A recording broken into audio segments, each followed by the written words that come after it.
আপনারা যারা আমাকে ভোট দিয়ে নির্বাচিত করেছেন, আপনাদের যা দাবি ছিল, আমি ইনশাল্লাহ সেই দাবি নিয়ে আমি সংসদে কথা বলবো।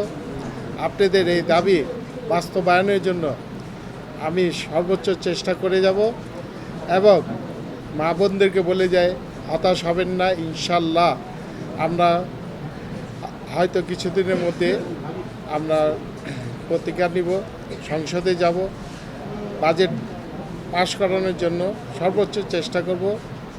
আপনারা আমার পাশে ছিলেন, ইনশাল্লাহ আমি আপনাদের পাশে থাকব।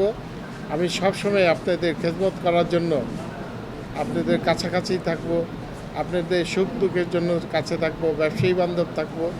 যারা ব্যবসায়ীরা আমাকে ভোট দিয়েছেন, সনাতন ধর্মের লোকরা আমাকে ভোট দিয়েছেন, বিভিন্ন ধর্মের লোকজন আমাকে ভোট দিয়েছেন, ভোট দিয়ে জয়যুক্ত করেছেন, সবার প্রতি আমার কৃতজ্ঞতা রইল। লালবাগ, চকবাজার, কামরাঙ্গীচর, বংশাল, কোতালি সহ সবাই আমরা মিলেমিশে থাকব। আমি মনে করি আমি আপনাদের ঢাকার সাথে একজন অভিভাবক হিসাবে সবার কাছে থাকব।